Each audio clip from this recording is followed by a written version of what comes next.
요한복음 1장. 그 말씀이 살과 피가 되어 처음에 그 말씀이 있었다. 그 말씀은 하나님과 함께 있었고 하나님도 그 말씀과 함께 있었다. 그 말씀이 곧 하나님이셨다. 그 말씀은 첫날부터 하나님을 위해 준비된 말씀이었다.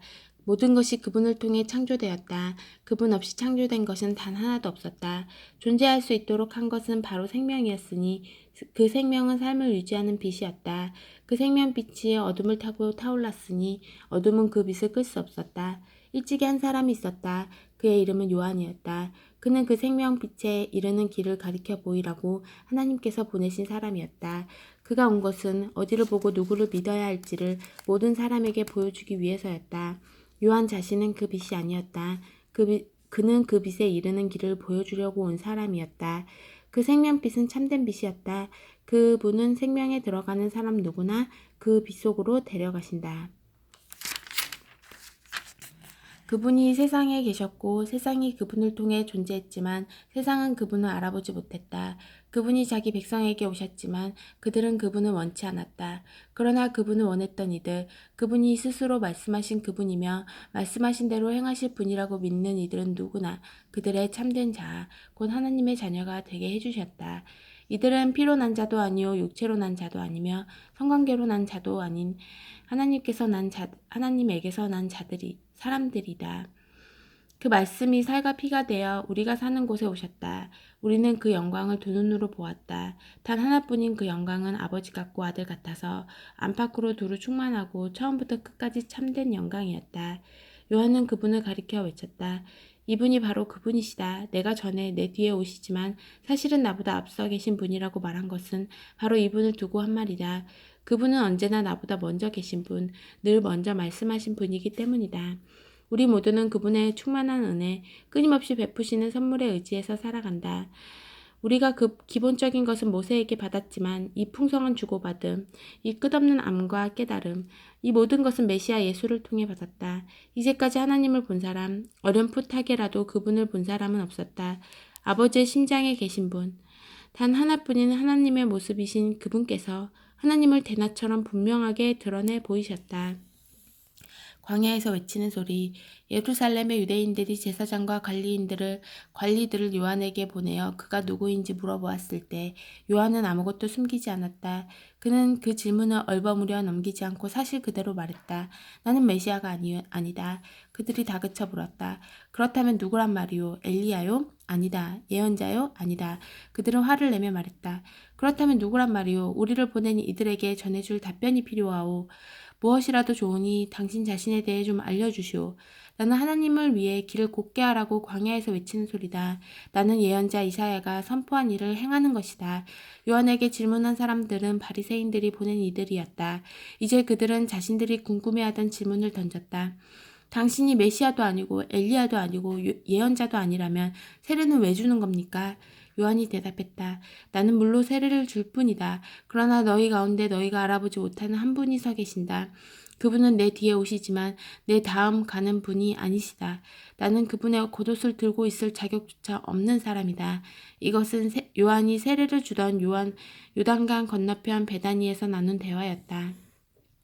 하나님을 계시하시는 분. 이튿날 요한은 예수께서 자기에게 오시는 것을 보고 큰 소리로 말했다. 이분이 하나님의 유월절 어린 양이시다. 세상 죄를 용서하시는 분이다. 내가 전에 내 뒤에 오시지만 사실은 나보다 앞서 계신 분이라고 말한 이가 바로 이분이다. 나는 이분이 누구신지 전혀 알지 못했다.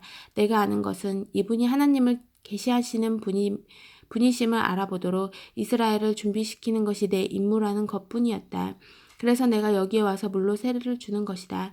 너희를 말끔시키고 너희 삶에서 죄를 씻어내어 너희로 하여금 하나님과 함께 새 출발을 하게 하려는 것이다.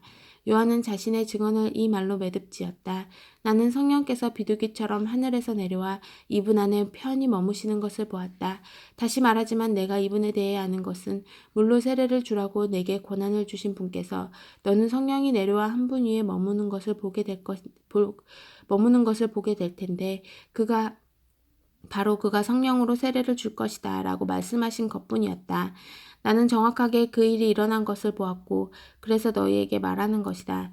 이분이 하나님의 아들이신 것에는 조금도 의심의 여지가 없다. 와서 직접 보아라.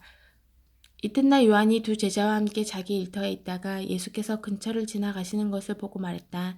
하나님의 유월절 어린 양이시다. 두 제자는 요한의 말을 듣고 예수를 따라갔다. 예수께서 고개를 돌려 그들을 보시고 말씀하셨다. 무엇을 찾느냐? 그들이 말했다. 랍비님, 어디에 묵고 계십니까? 랍비는 선생이라는 뜻이다. 예수께서 대답하셨다. 와서 직접 보아라. 그들은 가서 예수께서 지내시는 곳을 보았고 그날을 그분과 함께 지냈다. 늦은 오후에 일어난 일이었다. 요한의 증언을 듣고 예수를 따라간 두 사람 중 하나는 시몬 베드로의 동생 안드레였다. 그가 예수께서 지내시는 곳을 확인하고 나서 맨 먼저 한 일은 자기 형 시몬을 찾아가 우리가 메시아를 만났다고 알린 것이었다. 메시아는 곧 그리스도다. 그는 즉시 시몬을 예수께로 인도했다. 예수께서 시몬을 쳐다보시고 말씀하셨다. 너는 요한의 아들 시몬이 아니냐? 이제부터 내 이름은 게바다. 게바는 베드로, 곧 바위라는 뜻이다. 이튿날 예수께서 갈릴리에 가기로 하셨다. 예수께서 갈릴리에 도착해 빌립과 마주치셨다. 예수께서 말씀하셨다. 가자, 나를 따라오너라. 빌립의 고향은 벳세다였다. 그곳은 안드레와 베드로의 고향이기도 했다. 빌립이 가서 나다니엘을 만나 이렇게 말했다. 모세가 율법에 기록하고 예언자들이 전해준 그분을 우리가 만났습니다.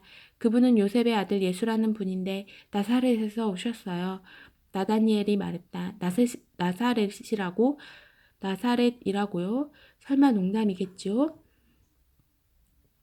그러나 빌립은 이렇게 말했다. 와서 직접 보세요. 예수께서 나다니엘이 오는 것을 보시고 말씀하셨다. 저 사람은 참된 이스라엘 사람이다. 그에게는 거짓된 구석이 하나도 없다. 나다니엘이 말했다. 어떻게 그런 생각을 하셨습니까? 저를 모르시지 않습니까? 예수께서 대답하셨다. 빌립이 너를 이곳으로 부르기 오래전에 내가 무화과 나무 아래 있는 것을 보았다. 나다니엘이 큰 소리로 말했다. 랍비님, 선생님은 하나님의 아들이시며 이스라엘의 왕이십니다. 예수께서 말씀하셨다. 내가 무화과 나무 아래에 앉아 있는 것을 내가 보았다고 해서 믿는 것이냐? 그것은 아무것도 아니다.